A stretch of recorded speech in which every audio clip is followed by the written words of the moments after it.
사랑하는 여러분, 여러분의 삶에 자랑스러운 것은 무엇입니까? 무엇이 여러분의 자랑거리입니까? 이제까지 해온 여러 가지 과거의 일들도 자랑이 될 수 있겠고, 지금 내가 소유한 것이 유형이든 무형이든 그 모든 것들이 우리의 자랑이 될 수도 있겠습니다. 우리의 자녀들이나 우리 가족들에 대해서 자랑할 수도 있겠지요. 그런데 그 자랑도 하나님 앞에 영광 돌리고 주의 뜻에 합당한 자랑이 있는가 하면 우리 자신을 높이고 교만 가운데 하나님의 뜻에 어긋나는 그런 자랑들도 있습니다. 오늘 본문에는 자랑이라는 단어들이 많이 등장합니다. 그 자랑에 하나님의 뜻에 합당한 자랑이 무엇인지 우리가 돌아봄으로 우리 자신도 새롭게 하고 더욱더 하나님 말씀 위에 견고히 서는 귀한 계기가 될 수 있기를 바랍니다. 오늘 본문 말씀 12절 13절 말씀을 같이 읽어보겠습니다. 시작. 우리는 자화자찬하는 사람들의 아류가 되거나 그런 사람들과 비교하려 하지 않습니다. 그들은 자기들끼리 재고 자기들끼리 비교하니 지혜롭지 못합니다. 그러나 우리는 정도 이상으로 자랑하지 않고 오직 하나님께서 정해주신 분량의 범위 안에서 자랑하려고 합니다. 우리의 자랑은 곧 우리가 여러분에까지 다다른 정도입니다. 아멘. 본문에는 자랑이라는 단어들이 여러 번 반복되고 있는데 7절이라는 짧은 절에 7번이나 자랑이라는 단어가 등장을 합니다.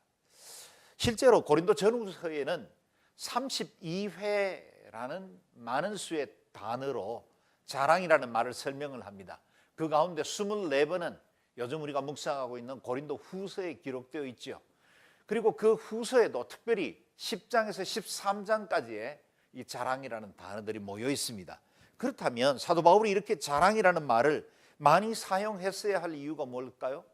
그가 고린도 교회를 개척하고 고린도 성도들을 믿음의 제자들로 세워나가는 중에 그 뒤에 가만히 따라온 거짓 선생들이 저들이 헛된 자랑으로 고린도 성도들을 미혹하고 있었기 때문이다라는 겁니다. 그들은 예루살렘의 추천서를 가진 자신들이야말로 진짜 정통이며 구약으로부터 전해진 그 진리의 말씀을 바로 지키고 있는 사람들이다라고 자랑을 일삼고 있었습니다. 그들은 스스로를 높여 자화자찬하며 고린도 교회에 실제적인 영향을 끼치는 지도자가 되고 싶어 했던 것입니다. 그러나 바울은 그들의 자랑은 지혜 없는 것이다 라고 책망합니다. 왜냐하면 그들이 만든 기준 자체가 스스로 만든 것이고 그들이 지켜오고 있다는 전통도 자신들이 만들어진 것이기 때문입니다. 그 무엇보다 우리의 모든 삶의 근거가 되시고 표준이 되시는 하나님의 뜻과는 상관없이 자기들끼리 재고 자기들끼리 비교하며 자기들끼리 자랑하고 있었으니 그건 어리석은 것임에 틀림이 없었죠. 사도 바울은 이미 오래전에 예수 그리스도를 만난 그 순간 그동안 그가 자랑하고 싶었던 그리고 자랑할 수 있었던 많은 것들을 배설물처럼 여기고 있었습니다. 그런데 이제 지금 거짓 교사들은 그 배설물처럼 여긴 것들을 내세워 자기 자랑으로 자화자찬하고 있었다라는 겁니다. 그 무엇보다도 죄악의 도시 고린도 교회에 예수 그리스도의 복음을 전하고 제자를 만들어 교회를 개척한 사람은 거짓 스승들도 아니었습니다. 고린도 성도들 스스로 한 것도 아니었습니다. 사도 바울이 눈물과 기도로 그 땅에 이르러 복음을 전파했고 그를 통해서 교회가 개척되어졌습니다. 그들에게는 자랑할 만한 것이 아무것도 없었습니다. 자랑해야 한다면 사도 바울이 자랑하는 것이 마땅했겠죠. 그런데 아무런 공로도 없었던 수고도 없었던 그들이 스스로 자신을 높여 자화자찬하는 것은 누가 봐도 상식적이지 않았다라는 겁니다.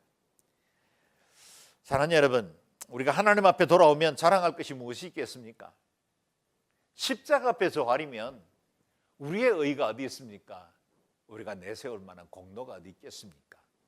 그저 누더기 같은 우리의 불량한 양심과 늘 위선적이고 우리 안에 헛된 욕망과 세속적인 것들로 추구하던 우리의 마음 돌아보면 주님 앞에 구원 얻어 하나님의 자녀가 될 만한 아무런 근거도 없습니다. 그런데 전적인 하나님의 은혜가 우리를 구원해 주셨지요. 그리고 하나님의 친백성 삼아 주셨습니다. 우리를 영원한 천국의 시민으로 삼아 주신 하나님의 은혜가 임한 것입니다. 우리의 공로 아닙니다. 자랑할 것이 어디 있겠습니까? 그저 주의 주신 은혜로 여기까지 구원받은 것입니다. 내세울 경력, 세상의 자랑, 그것들로 내 자신을 드러내서는 안 된다는 사실을 다시 돌아보게 됩니다.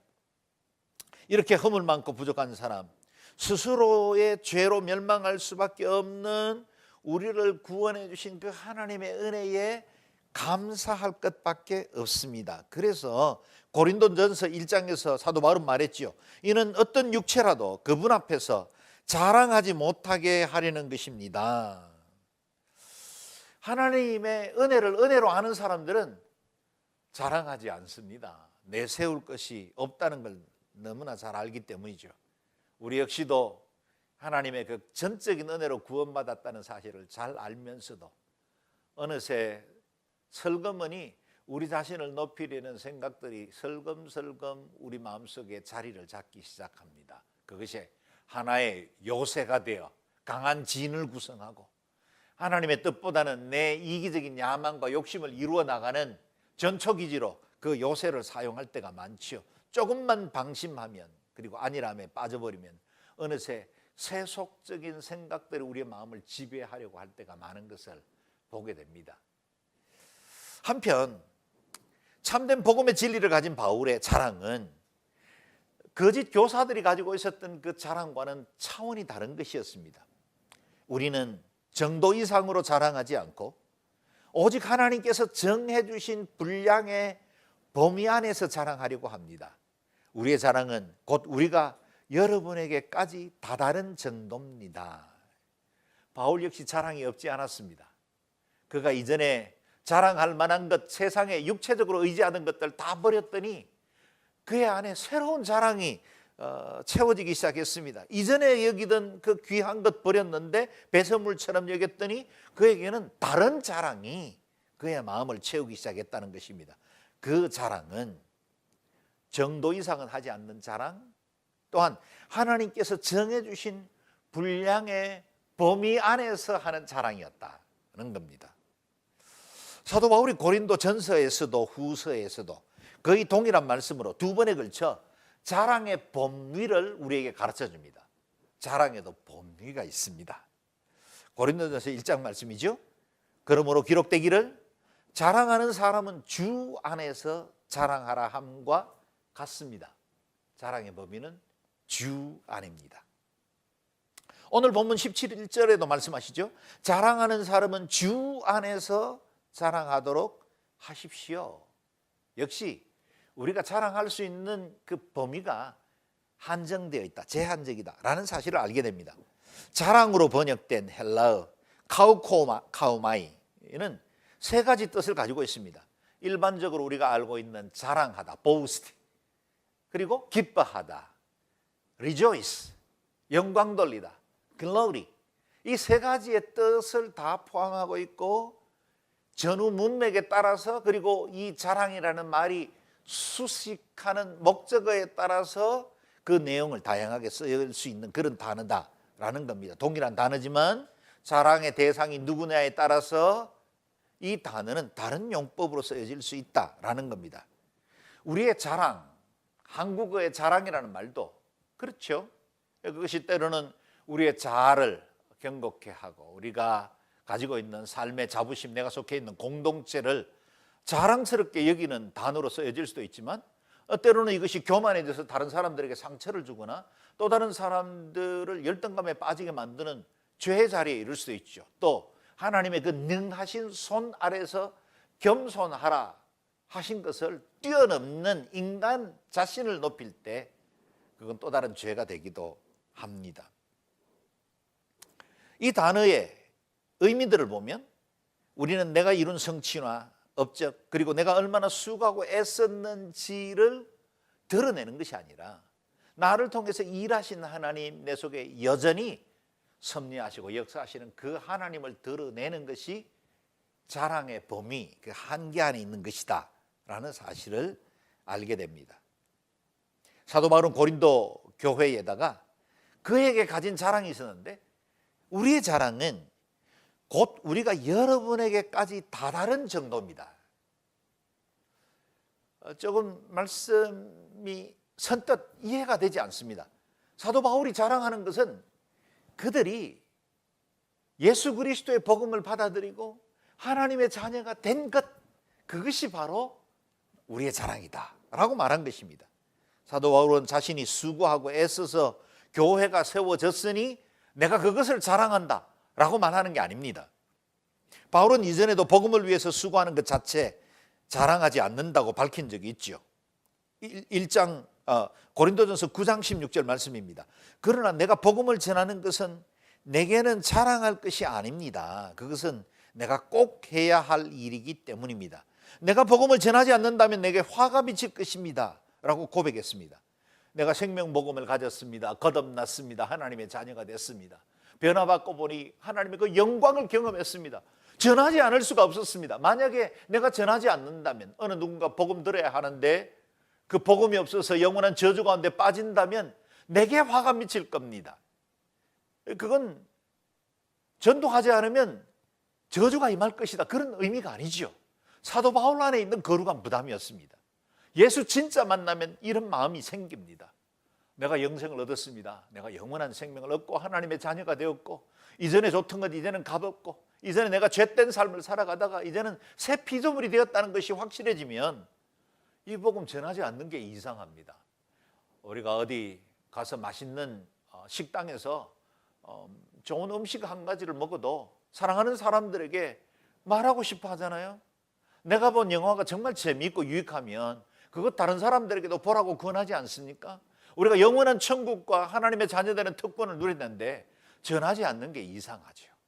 전도하지 않았다고 해서 징계하거나 심판해서가 아니라 내가 만약 진짜 예수를 만나면 그 예수는 자연스럽게 나를 통해서 흘러가게 되어 있습니다. 사도 바울은 그렇기 때문에 그가 복음 전하기 위해서 나선 이 전도자의 길이 결코 자신의 자랑이 될 수 없다라고 말하고 있는 것입니다.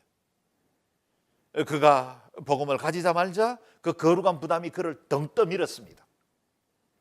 하나님의 은혜에 감격한 그가 그저 자신이 구원받은 것만으로 감격하는 그런 수동적인 자세로 머물러 있을 수가 없었습니다.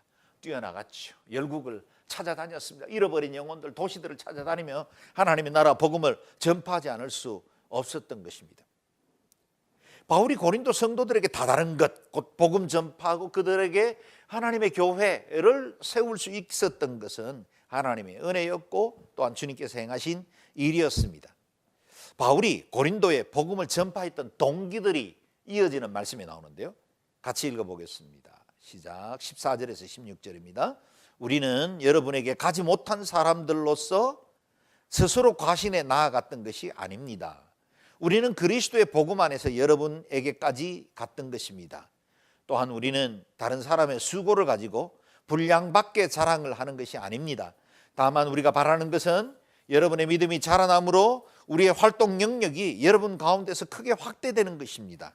그래서 결국 여러분의 지역 너머까지 복음을 전파하기 위한 것이지 다른 사람의 영역에 이미 마련된 것을 가지고 자랑하기 위한 것이 아닙니다. 네.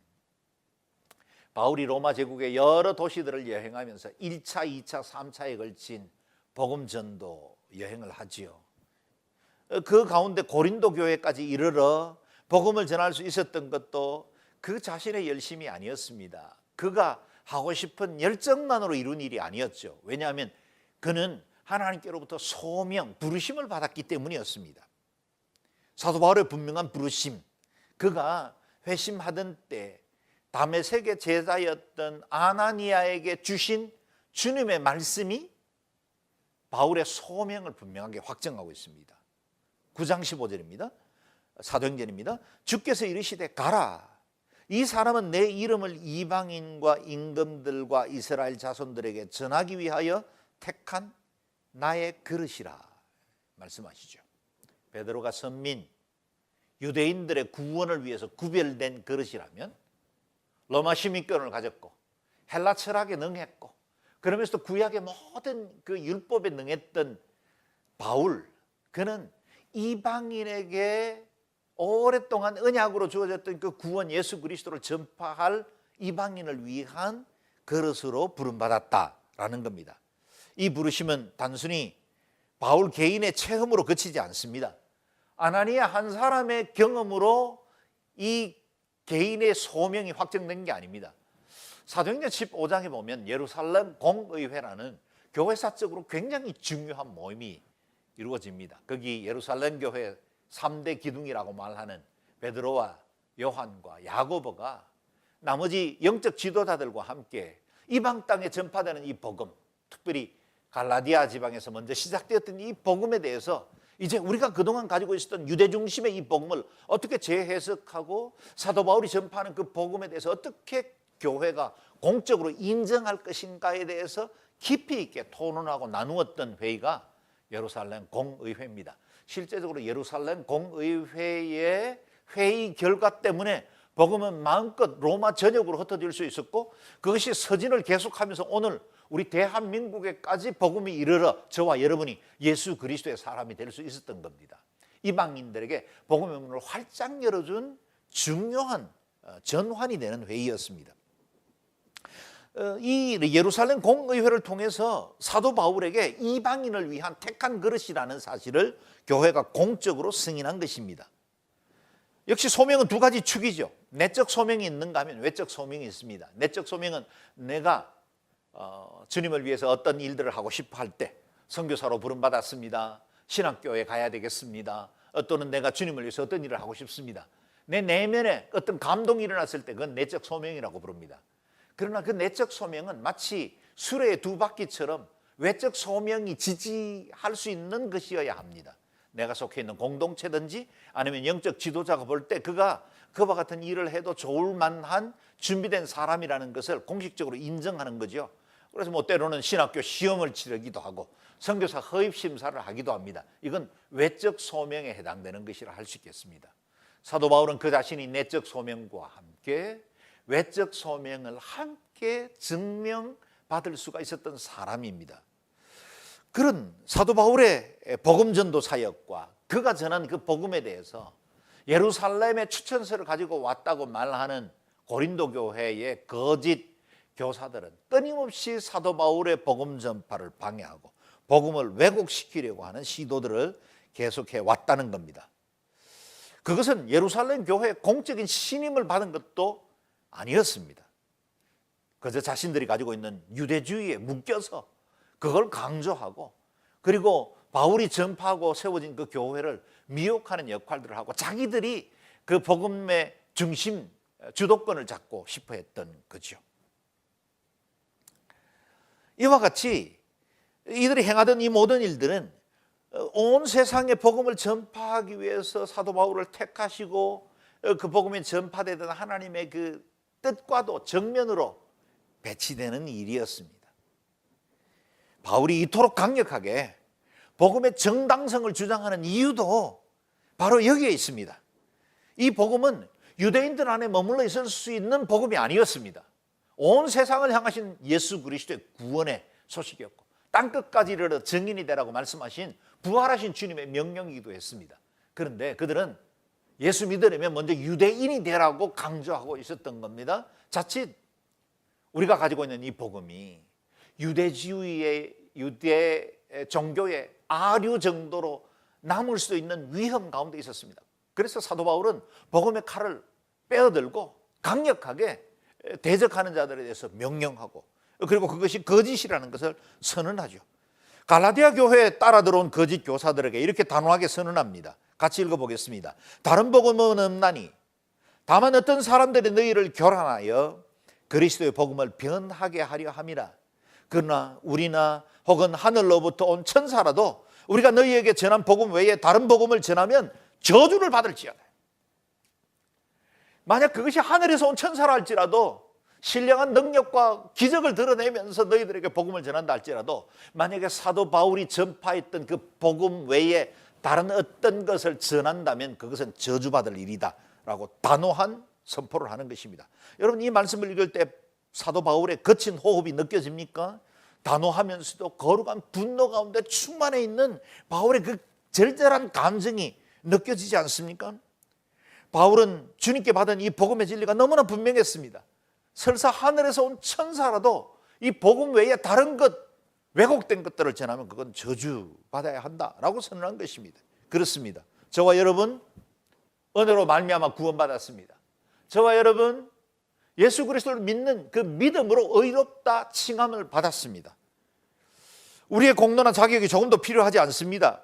이 진리에 사람의 종교적인 의나 공로를 끼워 넣으면 안 됩니다. 율법도 아닙니다. 할례도 아닙니다. 종교적인 의나 수양, 인격, 마인드 컨트롤, 우리가 할 수 있는 그 어떤 수고들도 우리의 구원에 끼어들 만한 틈은 없습니다. 오로지 우리의 구원은 오직 예수 그리스도, 주님만이 우리의 유일한 구원의 이름입니다. 할렐루야. 바울은 이 확신으로 몸을 돌이켜 고린도 교회 성도들에게 이와 같은 단호한 선언을 하고 있는 것입니다. 결코 거짓에 미혹되지 말라. 동시에 바울은 이제 더욱 강력하게 자신이 전해왔던 이 복음의 정당성을 주장할 필요를 갖게 되었습니다. 그동안 바울은 고린도 성도들을 너무나 사랑하기에 그들에게 거짓으로 미혹하던 사람들 공격하다 혹 성도들의 마음도 상처를 받을까 늘 방어적이고 그들의 오해에 대해서 수동적으로 대응을 했습니다. 그래서 눈물로 쓴 편지를 보내고 탄원하듯이 나를 이해해달라, 내가 가진 이 복음, 내가 가지고 있는 이 사도권에 대해서 이해하라고 그렇게 부탁을 해온 겁니다. 그러나 그것만으로는 고린도 교회에 조용히 퍼져가는 거짓의 바이러스를 더 이상 차단할 수가 없다는 판단이 든 겁니다. 바울을 대적하는 거짓 교사들의 행위는 결국 교회를 분열시키고 무엇보다 하나님의 이 복음, 예수 그리스도로 말미암는 이 생명의 복음을 왜곡하는 것이었기 때문에 그것은 사탄의 음모였고 사탄이 집요하게 하나님의 교회를 넘어뜨리려는 악한 시도라는 사실을 사도 바울은 간파했습니다. 그 때문에 바울은 성도들을 미혹하고 교회를 혼란케 하는 견고한 진을 파하는 하나님의 능력을 의지하고 진리의 칼을 빼든 것입니다. 우리가 읽지는 않았지만 본문 앞에 8절 말씀에는 그의 확고한 의지를 볼 수가 있습니다. 같이 읽어볼까요?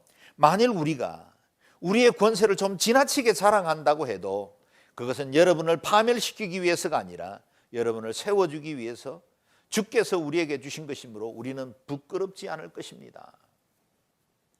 수비수로 뛰던 바울이 이제는 공격수로 돌아섰다는 것을 알 수 있습니다. 바울은 자신이 가진 영적 권세를 드러내기 시작했습니다. 거짓 교사들이 스스로 자기를 높이던 자랑과는 달리 그의 복음의 진정성을 위해서 단호하게 복음의 칼을 빼던 것입니다. 사도 바울이 가진 자랑, 그 특징이 있습니다. 17절, 18절 같이 읽어보겠습니다. 시작. 자랑하는 사람은 주 안에서 자랑하도록 하십시오. 옳다 인정함을 받은 사람은 자화자찬하는 사람이 아니라 오직 주께서 칭찬하는 사람입니다. 아멘. 사도 바울의 자랑, 바른 자랑에는 두 가지 특징, 요소가 필요하다 그랬죠. 첫 번째는 주 안에서 자랑해야 한다. 그것이 자랑의 범위라 그렇게 말씀을 드렸죠. 주 안에서 자랑한다는 말은 하나님을 아는 것을 자랑하는 것이고 내 삶의 모든 일들과 생활 가운데 역사하시는 그 하나님, 그 주님을 인정한다는 뜻이고 내 공로나 내 의가 아니라 내 수고, 내 땀, 눈물 때문이 아니라 하나님이 친히 행하셨다고 그분의 섭리를 믿음으로 받아들이는 것을 말합니다. 그래서 결과적으로 내가 드러나는 것이 아니라 그리스도가 드러나는 것입니다. 오직 주님 한 분만 높임받게 되는 것입니다. 두 번째는 주께서 칭찬하시는 것만 자랑할 수 있습니다. 우리가 스스로 자화자찬하는 것은 교만한 마음에서 비롯됩니다. 기준이 자신이 아닙니다. 하나님입니다. 하나님이 인정하시는 것만 자랑할 수 있습니다. 사람들이 뭐라 하든 하나님께 칭찬을 받아야 합니다. 물론 그리스도를 섬기는 자는 하나님께 기쁘심을 받으며 사람에게도 칭찬을 받느니라 라고 말씀하십니다. 우리가 하나님을 기쁘시게 해드리고 하나님의 기뻐하심을 입으면 사람들에게도 칭찬받는 게 관례입니다. 그러나 간혹씩은 어떤 진리의 대결에서는 하나님은 옳다함을 우리에게 주시지만 세상 사람들은 우리를 핍박하고 미워하고 오해 또 비판하기도 합니다. 그럴 때 기준을 어디로 삼겠냐는 거예요. 내 감정입니까? 아니면 사람들의 판단? 여론조사일까요? 아니에요. 하나님입니다. 하나님이 옳다 하심을 인정을 하시면 세상이 다 그러다고 해도 그건 옳은 것입니다. 하나님 아니라 말씀하시면 세상이 다 옳다고 괜찮다고 이 정도는 다 한다고 말해도 아닌 건 아닙니다. 그래서 보통과 정상의 차이를 구별할 줄 알아야 합니다. 하나님의 뜻에 합당한 것이 정상입니다. 이 두 가지 기준을 따라 바울이 주 안에서 자랑했던 세 가지 자랑이 있습니다. 첫 번째, 바울은 그 무엇보다 복음으로 세운 교회를 자랑스러워했습니다. 바울의 자랑은 고린도 교회였습니다. 그들 성도들이었습니다. 자신의 공로가 아니라 하나님의 은혜가 고린도 교회에 이르렀고 거기서 거듭나 하나님의 백성들이 세워진 것, 그게 그에게는 가장 큰 자랑이었습니다. 고린도전서 15장에는 내가 그리스도 예수 우리 주 안에서 가진 내 자랑인 여러분이라고 불렀죠. 고린도 후서 1장에서는 우리 주 예수의 날에는 여러분이 우리의 자랑거리이듯이 우리는 여러분의 자랑거리가 될 것이라고 밝힙니다. 9장에 가면 우리가 여러분을 자랑한 것이 헛되지 않게 해달라고 당부하기도 합니다. 바울은 데살로니가 교회에 좀 더 구체적인 자랑을 말했는데요.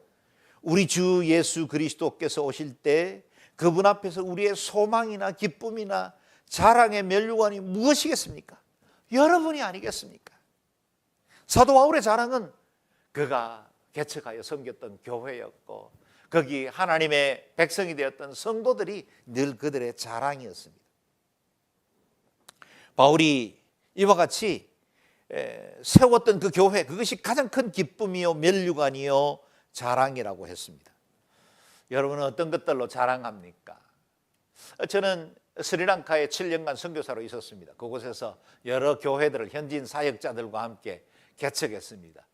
지금도 몇 년에 한 번씩 스리랑카에 방문하면 그곳의 교회들이 건강하게 잘 성장하고 있고 그곳에 좋은 사역자들이 신실하게 사역하고 있는 걸 보게 됩니다. 정말 얼마나 기쁜지 모릅니다. 큰 자랑입니다. 로스앤젤레스, 산타모니카 두 교회를 미국에 개척했습니다. 쉽지는 않았습니다. 그러나 그 교회들이 지금도 견실하게 하나님의 복음을 전하고 있습니다. 그것을 생각하면 늘 기쁨과 감사 그리고 자랑스럽습니다.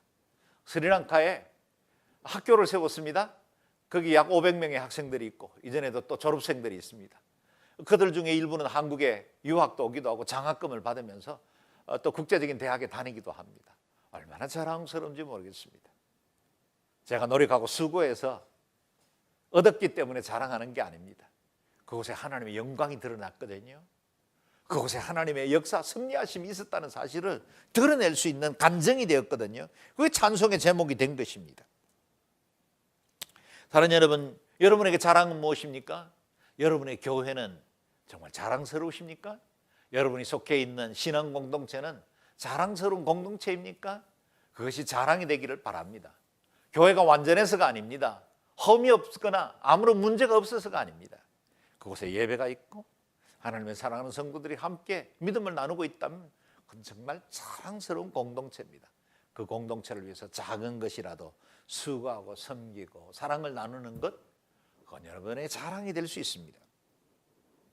두 번째, 바울은 주님과 복음을 위한 고난을 자랑했습니다. 이어지는 고린도 후서 11장, 이번 고린도 후서 강해에서 우리가 더 깊이 다루지는 않습니다. 이 고린도 후서 11장은 바울의 어리석은 변증장이라 그렇게 부릅니다. Fool's speech, 어리석은 연설이라고 부르는 내용들이 길게 이어집니다. 1절 말씀엔 이런 당부의 말씀으로 시작합니다. 여러분은 내가 좀 어리석어 보이더라도 용납해 주시기 바랍니다. 꼭 나를 용납해 주십시오.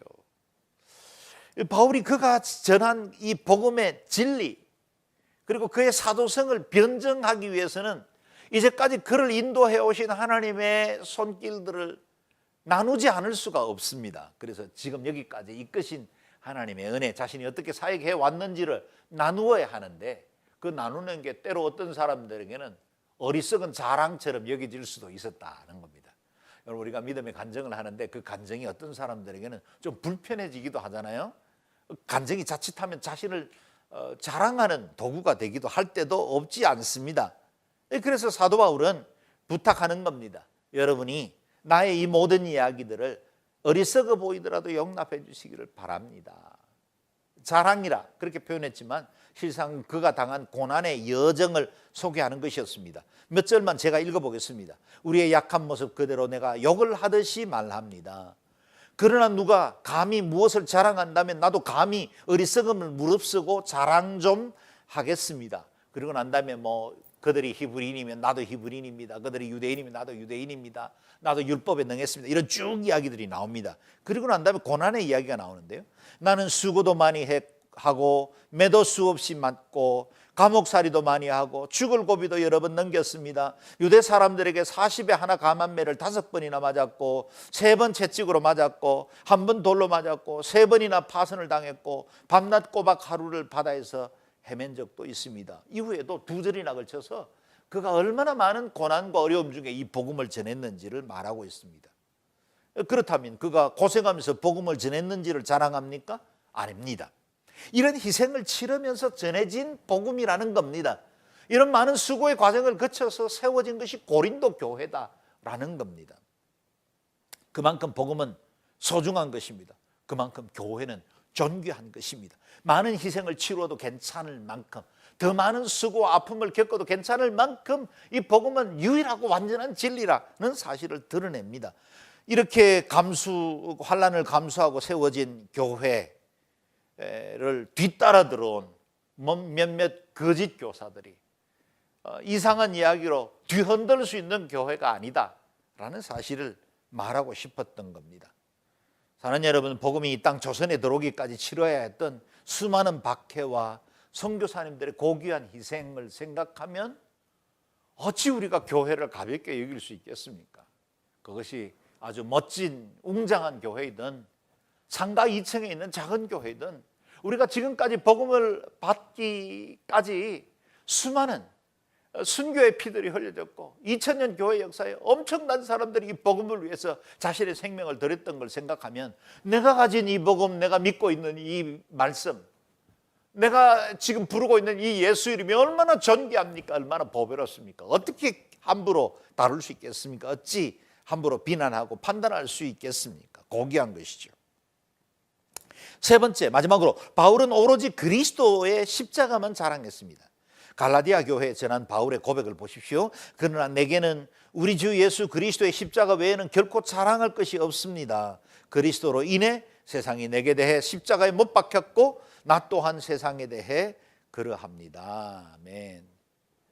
바울이 주 안에서 나눈 자랑은 십자가였습니다. 십자가가 멸망당하는 사람들에게는 어리석은 것처럼 보이지만 구원받은 자, 사도 바울 포함한 저와 여러분에게는 그것은 영광스러운 것입니다. 자랑스러운 것입니다. 보배로운 것입니다. 사도 바울은 이 십자가의 그 은혜를 나누기 위해서 자신이 이전에 죄인의 개수처럼 살았던 부끄러운 과거조차도 담대하게 고백할 수 있었습니다. 왜요? 그가 큰 죄인이었던 만큼 십자가의 은혜가 더 아름답고 더 영광스럽게 드러나기 때문입니다. 바울은 내가 그리스도와 함께 십자가에 못 박혔다고 선언할 수 있었습니다. 저와 여러분도 옛사람을 십자가에 못 박은 사람입니다. 우리의 진정한 자랑은 십자가입니다. 예수 그리스도가 우리의 유일한 자랑입니다. 저와 여러분이 만약에 질그릇 같은 우리의 보배에, 우리의 그릇에 만약에 보배로우신 예수 그리스도 그 생명의 복음을 가졌다면 정말 자랑스러운 인생이 된 것입니다. 그것은 어디에도 자랑해도 괜찮습니다. 더 많은 사람들에게 자랑해도 괜찮습니다. 십자가를 설교하고 십자가에 대해서 노래하는 것은 쉽습니다. 그러나 십자가 지고 가는 삶은 쉽지 않다는 걸 잘 압니다. 사는 여러분 힘드시죠? 여러 가지 어렵고 힘든 상황들 만나고 때로 내가 내 믿음 지키는 것도 여러 유혹 앞에 혼란스러울 때가 있을 겁니다. 그러나 이 십자가는 보배로운 것입니다. 완전한 것입니다. 이 사순절은 우리를 더 경건함으로 이끌고 더 온전한 하나님의 사람으로 이끌어가는 안내자가 되어주고 있습니다. 우리가 자랑할 것이 무엇입니까? 3가지였습니다. 주님의 몸인 교회를 자랑하자, 주님과 복음을 위한 고난과 헌신을 자랑하자, 오직 그리스도의 십자가만 자랑하자. 이 귀한 자랑이 저와 여러분의 자랑이 되길 바랍니다. 그리고 주님 앞에 마지막 날 심판대에 섰을 때 우리 주님이 우리를 자랑스러워할 수 있도록 최선을 다해 살아가는 저와 여러분 되시기를 주의 이름으로 축원합니다. 아멘. 같이 기도하겠습니다. 존귀하신 하나님, 우리에게 복되신 예수 그리스도 그 생명을 허락하시고 우리 주님의 십자가가 우리의 자랑이 되게 해주신 것을 감사합니다. 믿음의 사람들과 함께 교회 공동체를 이루게 하시고 이와 같이 예배하는 백성들 믿음 안에서 서로 자랑할 수 있게 해주신 것 감사합니다. 서로 사랑하고 귀히 여기며 한 마음 되어 이 사순절에 더 깊이 주를 경외하고 주님 기뻐하시는 귀한 믿음의 사람으로 살아가는 저희들 되게 도와주옵소서. 감사와 찬양을 드리옵고 존귀하신 주 예수님 이름으로 기도드리옵나이다. 아멘.